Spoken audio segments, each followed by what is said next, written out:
Welcome to Chapter 7, where we'll explore one of the most critical decisions in research planning: how to select your participants. This chapter will help you understand how many participants you need and the different methods available for selecting them. We'll cover both quantitative and qualitative approaches, giving you practical tools for your research proposal.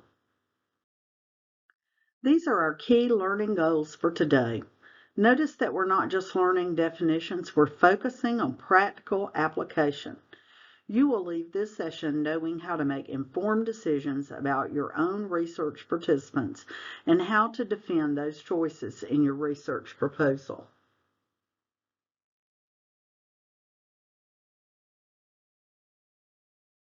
Students often ask, how many participants do I need?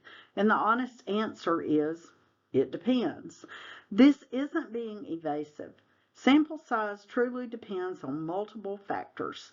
A term project might work with 30 participants, while a dissertation might need hundreds.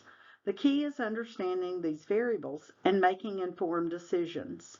Remember, it's usually better to have a smaller, well-selected sample than a larger, poorly selected one.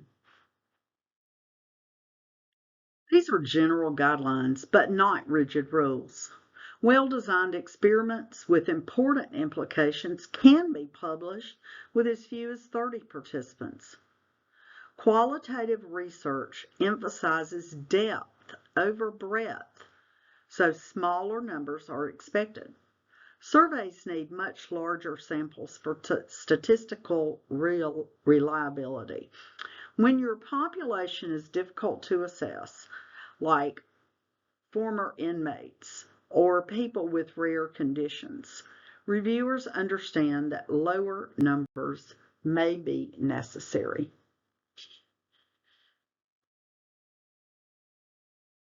One of the most effective ways to justify your participant selection is through literature review. When you can say previous studies used 25 to 40 participants and we're planning 50, you've made a strong case. Look for the discussion sections of published papers. Authors often identify limitations in their participant selection and suggest improvements. Their suggestions can guide your planning.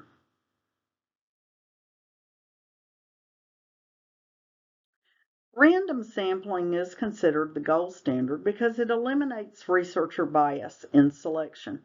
Think of it like a lottery. Every name has an equal chance.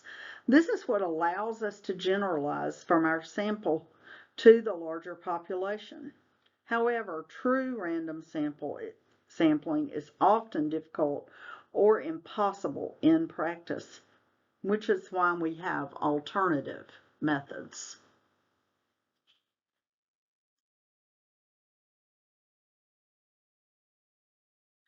While random sampling is ideal, it faces practical challenges.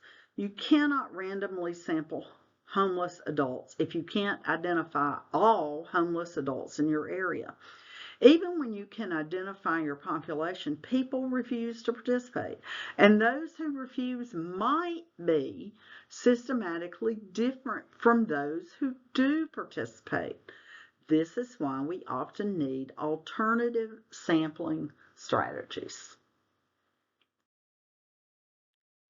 Stratified sampling is useful when you know certain characteristics are important for your research. If gender might influence your results, you want your sample to reflect the population's gender distribution. You're not trying to compare men and women.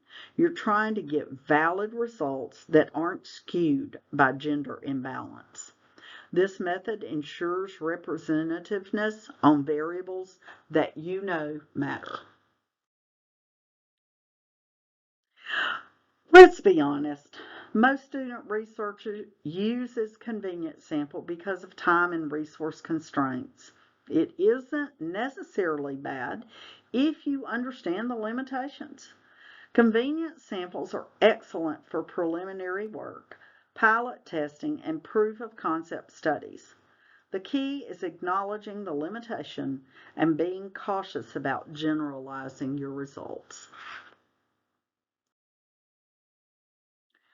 Purposive sampling is the qualitative researcher's tool for getting rich, relevant data.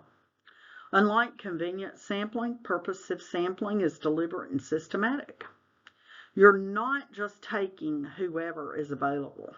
You are specifically seeking people who can provide insight into your research question. The key is having clear criteria and a systematic approach to finding people who meet those criteria.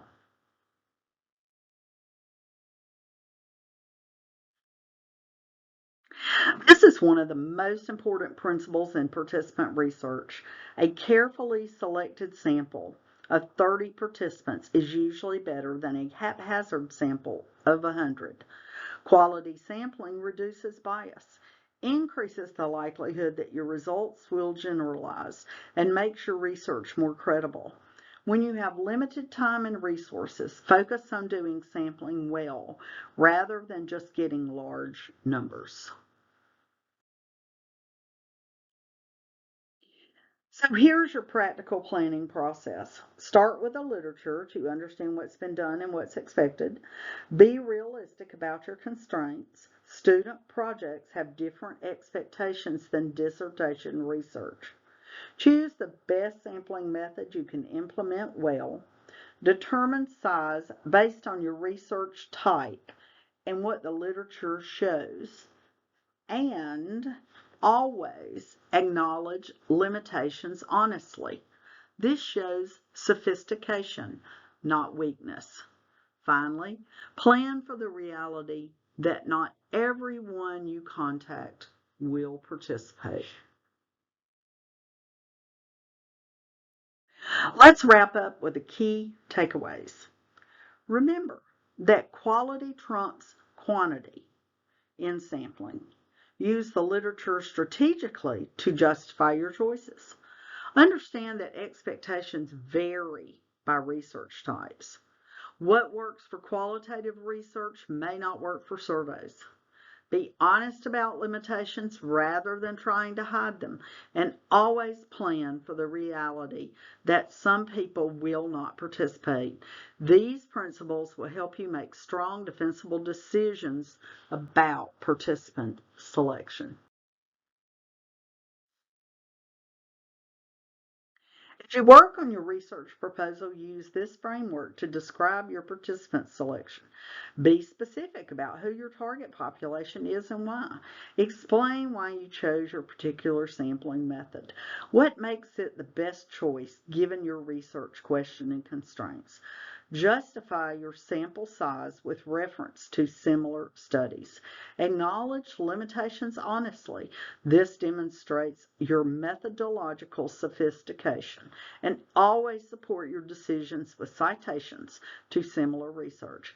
Remember, good participant selection is the foundation of credible research.